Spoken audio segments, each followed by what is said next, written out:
Caputuna, American ancient Moorish Latin land documents, one of the earliest Moorish Canaanite Punicium Phoenician-ish, Canaanite-ish documents pertaining to the right, possession, and inhabitation of land by blood in the Americas, describing the annexation of the American continent to the Iberian Peninsula, both being of the present Moorish and ancient Carthaginian Empire, is the Bornstone and Carmassa Kumkanit, Cape Cod Bay, New England, Massachusetts, which exhibits and identifies the Moorish seal of Hannibal Bay somewhere around 500 BC, written or inscribed in the North Semitic Iberian Punic script, which is later form of the Moabite characters, as the Moorish, Moabite, and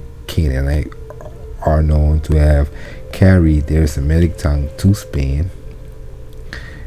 Evidence of these ancient Moorish documents can be found in the archives of the Born Historical Society, 2, the Book of Ballymote, an archaic and rare manuscript housed in the libraries of the Bishop of the Roman Catholic Church, containing priceless information of the ancient Ogham writings. The celebrated book was assembled about 800 years ago from a collection of miscellaneous manuscripts. The last manuscript, including a codex called the Ogham Tract, that deals with 70 varieties of ancient Moabite Iberian script, collectively called Ogham, meaning groove writings, cuneiform.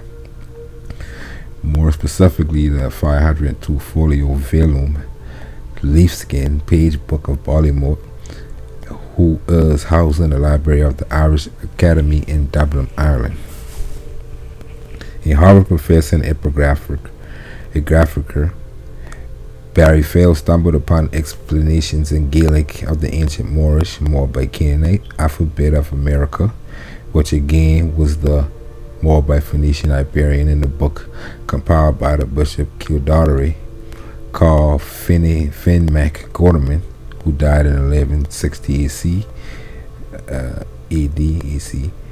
His compilation is called by scholars the Book of Leinster, housed in the library of the University of Dublin, founded by Queen Elizabeth I in 1591 AC, under the name of College of the Holy and Undivided Trinity near Dublin. Subsequent ancient Moorish American document was recorded in Pennsylvania. Moors from the West Pyrenees established the cities of Pennsylvania, including prehistoric Pennsylvania. These deeds are confirmed in the legal documents titled Susquehanna, also known as Pennsylvania Stones, also written in the Moorish Iberian Punic, matching the Moorish Phoenician inscription from Sardinia, and the Moorish Ogham on the stone buildings in New England. And these been found all over the continent. He just gave you some, and even way more than what we giving you in this video of these inscriptions everywhere. These inscriptions eventually became the Latin and the Portuguese and the Spanish and all these other languages that we speak today, all the way to the English. It's just the language forming and changing form over time, but we can trace it back through language, through history, through blood. Mastermind will trace himself.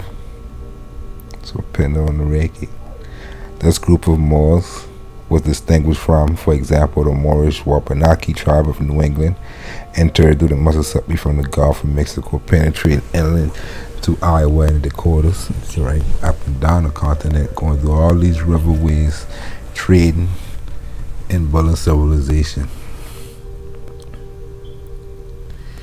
And westward along the Arkansas and the Cimarron, right, rivers, to leave behind inscribed records or documents, what it really is, of their presence. Other Moorish tribes from Iberia reached the Gulf of St. Lawrence in introducing various Moorish Latin navigational terms into the language of the Moorish tribe known as the Algonquins. Their descendants employed dialects in parts of the ancient Moabite tongues of Phoenician, Marussia, Moroccan, Libya, Utica, Sidon, Tyre, and Carthage, and that's what Briar failed going to North Africa, so he could translate the American inscriptions. So that's how we know that we had a whole empire going on in this world. You ain't gotta recognize it. You got for each and any their own individual to worship under their own vine and fig tree. Ain't no man can tell your history, your ancestry for you. That's up to you to worship under your own ancestry. So that's for me, putting this on proclamation. Let's set the record straight, right? Moorish seamen, along with many Moors from Persia, today inaccurately called Persians, lived near the mouth of the river of New England, as at North Salem, on a branch of the Merimai River in South New Hampshire. And we know this from records written in stone. Next, we have the Moorish, Moabite, American, Iberian, Punic, Semitic tongue of Carthage inscribed on the ancient Moabite American document from somewhere around 800 200 BC called the Grave Creek West Virginia tablet. The tablet was found in 1838 at the depth of 60 feet in a large burial mound at Grave Creek, West Virginia. And Aptuxet, Central Vermont, there is the Moorish temple dedication of Canaanite Punic steles. Here in North America, example of edge organ from the Susquehanna Valley, read from top to bottom. And I don't know how to pronounce that, but he said translated in the ancient vowel style that is translated as Tubal, son of Habakkuk, a Moorish prophet of the Old Testament. This is a Moorish Iberian Punic community whose Moabite Semitic names occur, and the Ogham Moorish Iberian Punic script is employed. And again, all these people who call themselves black people, that's their history, and they ancestors right here. They ignore it all they want. Because they got to sit there at the sacred gold somewhere or get it from somewhere else. But at the end of the day, we fall in this timeline. The name of the god Baal or Balath, a common or general term for ancient Moorish Semitic gods and goddesses of the Canaanite, Phoenicians, and the Arameans, and others. Biblical shit in America. There's biblical people in America. They know that's why they are everybody in church. Some kind of religion in our nation. The name of the god Baal appears in the Ogham blurry and the Moorish Iberian script on the I can't see the something of temples dedicated to the sun Baal. The same inscriptions with the solar symbol incorporated in the Ale from the Equinoctial Temple above South Royalton, Vermont. And we already talked about the sun and the moon in the last video. In South America, the sun and moon cults. Same thing with North America, the ancient Canaanites, Old Testament, biblical shit. We just think about these things and events as specific events happening. It's their historical, worldwide events.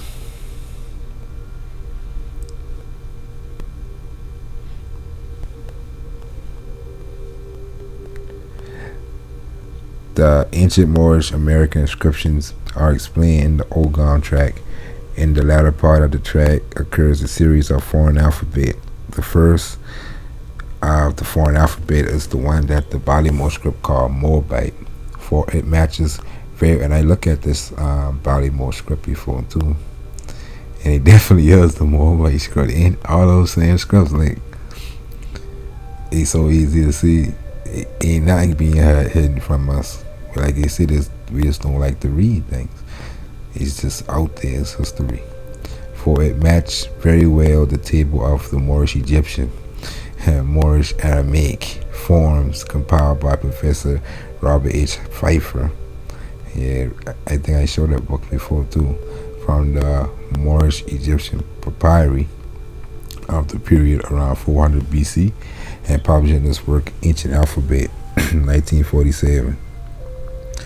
The ancient Moorish American example of the lapidary inscription is in the style of the hinged ogam collected on Manana Island by Mohegan Island, about 10 miles offshore from the coast of Maine. The ancient Moorish American example, lacking vowels and cuervo, and then he using this area because that's where he been born and raised. He was like straight from the hood like us. I'm more born in Rome. Have to find himself and find the truth in this area. But all us in our regions, we have history and records all around of our ancestry, presence right under our feet. So many cemeteries and bones of our ancestors in America grounds. We just don't know the half.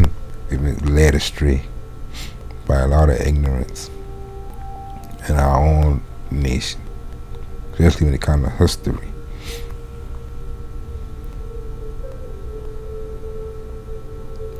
The ancient Moorish, we already read that, all the stuff. The ancient Moorish American example, lacking vowels and corvo with the Moorish Canaanite inscription, showed that this alphabet is a Bronze Age predecessor of the Irish Ogam. The inscription read from right to left, to be translated as ships from Phoenicia, cargo platform. And you can find a lot of that too on the harbors and all the ports, cause that's been bullet and shit off the coastline. Should have had that map in us. I'll show that when we translate that title.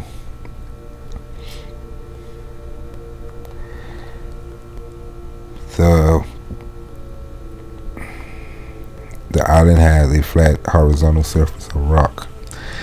After the Moorish alphabet come two alphabets from the Moorish Egyptian alphabet, come two alphabets that the scribe call African. And they just do that a lot when they don't know, or if it's Moorish, or just African then. But again, half the world been known as Africa at one time, any heartland. Especially before the 1600s. It definitely ain't but just known as that one continent before that time. That word been used though since ancient times. So one of them is clearly a semi-cursive version of the late Mauritani Numidian script in its transitional phase to become Tifinagh alphabet of the Moors. The other script, called African by the Baltimore scribe, is now recognized as a variety of the Moorish Iberian script used by the Moabite Canaanite speakers in southern Spain, Latinum, during the first millennium BC. So you see how that one category in that word African, they use that for more. They try to dumb you down and captivate you, turn you into an idiot. Try to put everything under some generic terms instead of getting into the details like we get into right now, based off linguistic studies. Modern epigraphers, right? Scientists in this, not just somebody on the internet telling you what's up in this. Let's get to experts struggling with the intricacies of the Moorish, Iberian, Canaanite, and Moabite Semitic scripts. Are grateful to the Baltimore scribe for having this given us so much, confirming many of the equivalencies of shapes and sounds. Another ancient book in the library of the Irish Academy in Dublin is called the Book of Lecan. This dates from 1416 AC. It comprises 640 overwhelming pages assembled by a man named Gila Isa Mormak, meaning man, son of a Moor, Ferbus. It includes the grammatical treatise of Urakip, Nanige's Primer of the Bards. And this, you gotta think about this. We ain't always had Hollywood and public education of the United States to flood the world with literature and visuals and stereotypes of Moors as us today as so-called black people, right? Menace to society and boys in the hood version of me, not the version of me who fucking know how to play a violin or speak Latin. That don't mix. That don't mix for them. That's like unorthodox. It's supposed to be like old dog of menace to society. That's the imagery, right? We gotta think about what before that propaganda against the Moors. What were you?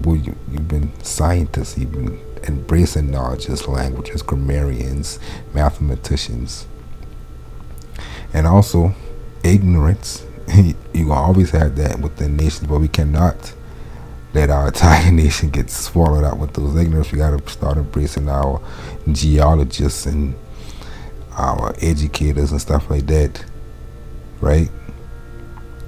We can't embrace an interview by a so-called rapper talking about nothing that got 500 million views and showing that to our children as if that's what we embrace. We gotta embrace knowledge. We must go back to embrace knowledge before we fall all the way off, because that's the only thing. We suffer for lack of knowledge, and knowledge is power. When you ain't got that, then you ain't got no power. You enslaved.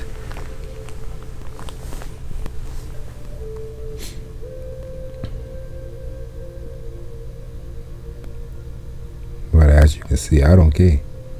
I ain't gonna talk about what will get me a million views. I know it can get me a million views. I come from the world star hip hop era, where that website can get popularity within our nation. I understand that. I don't care. There's a spiritual battle between Rome and Moors still, and I understand what he's doing. So I the opposite of that. But where were we? Verbus, it includes the grammatical treatise of the Urusip, Nanages, primer of the bards, attributed to the hand of Sinfasud the learned, who died 677 AC.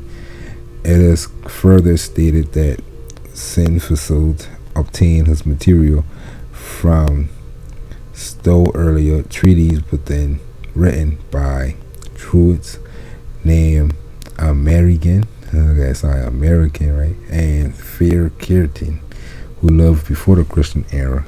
So you know that area where he talking about, Ireland and England and all that.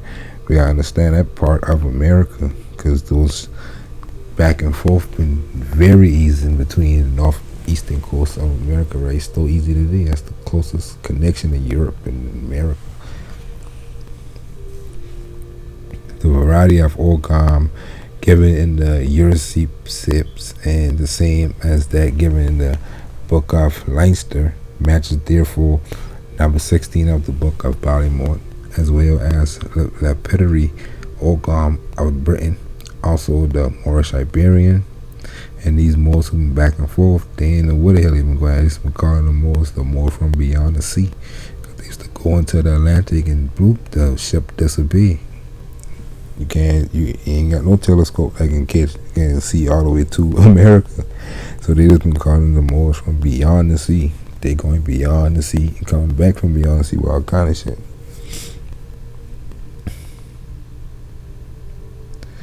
The Punic of Cadiz, the same Moorish, Iberian, Canaanite, Moabite, Semitic script and documents found in caves near the upper reaches of the Paraguay River. Ancient Moorish Canaanite mariners from Cadiz between 500 and 300 BC. The inscriptions were written as a kind of organ, a variety that again employ only consonants. So you know, if we get in these ports and these forts and all that, these villages built by these people, the people here, not everybody getting on the seas and going back and forth. You got some people who farmers, you got some people who businessmen, they doing all the different things. So don't get it twisted like these are some just Moors and they coming out riding up on Indians and boats and shit. They are the Indians, dummies.